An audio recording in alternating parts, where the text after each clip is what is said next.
So Stewart Lee has now come out and said that Ricky Gervais's new sitcom on Netflix, Afterlife, is one of the worst things that's ever been made.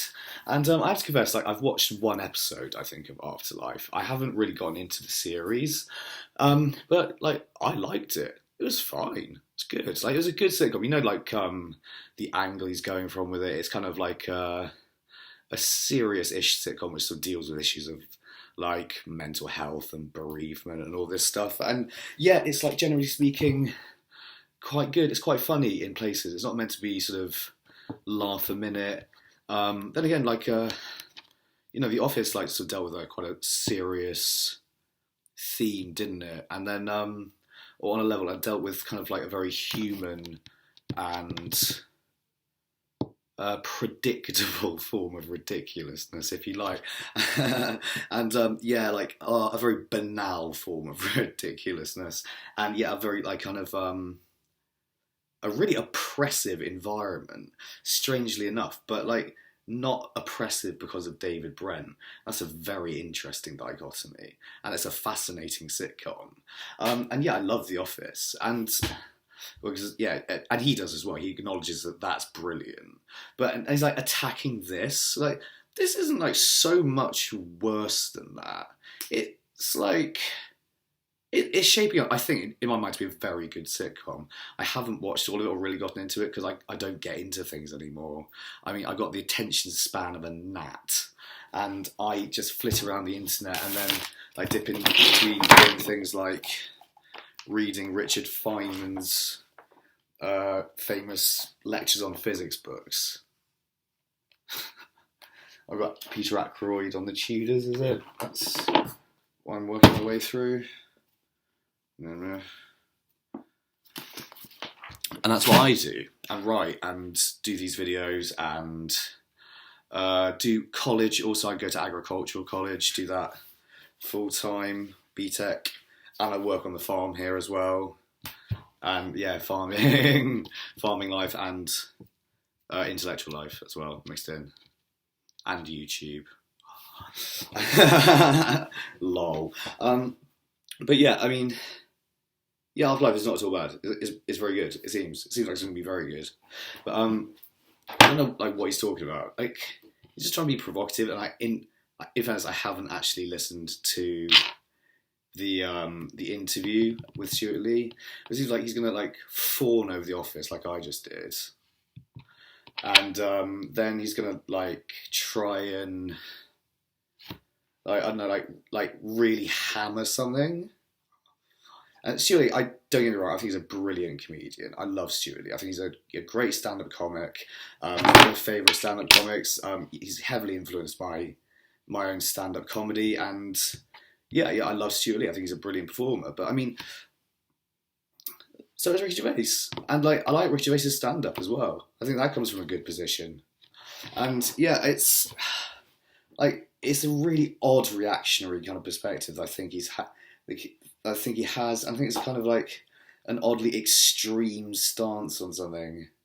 And it's just, I think it's a stance against the mainstream for the mainstream being mainstream. So it's like a stance against something, that's popular.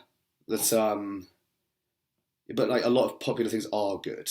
That's the other bit of it. Like you gotta remember, like Stanley Kubrick's films, like they're very popular, but like they were in the mainstream.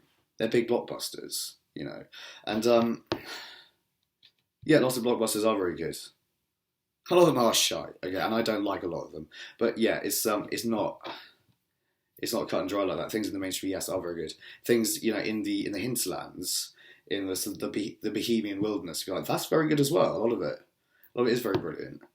Like Hot Fuzz, like Simon Pegg and Nick Frost and Edgar Wright, like they're in the mainstream, but they're very good. Surely, sorry to say, like you're not in the mainstream.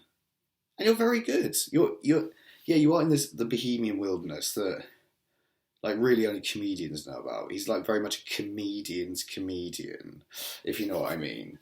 Or like lots of people who aren't comedians know about him, but like very much in like eccentric circles, I think.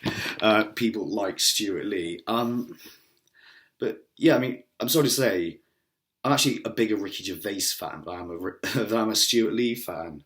And I love Stewart Lee's stand up, I do, but I mean, I saw him recently at the Bristol Hippodrome, and frankly, it was weak. Like, it was a weak performance. It just wasn't a good. He's had like some very, very strong stand-up performances. Really, like, amazingly conceived, brilliant stuff. But I mean, genius actually. But yeah, and Ricky Gervais isn't as good a stand-up comic as Stewart Lee. He just isn't. But Ricky Gervais's writing and the other things that he does, like, I think are stronger than a lot of what Stewart Lee's done. You know, it's yeah, Stewart Lee was in stand-up, sure, but like Stewart Lee's TV and stuff, like, I don't really regard it very highly at all. Like, nowhere close to The Office. Sorry, it's not anyway anything like that for me. And not really as good as most sort of mainstream sketch comedy either. And yeah, it's just it's too hard to like performing in different spheres, isn't it? And I'm sorry to say, it's like how much I love Stewart Lee's stand up. I think the Ricky Gervais podcast is actually funnier than anything Stewart Lee's ever done, and that's the truth. And it comes from that winning combination: Ricky Gervais, Steve Merchant, and Carl Pilkington.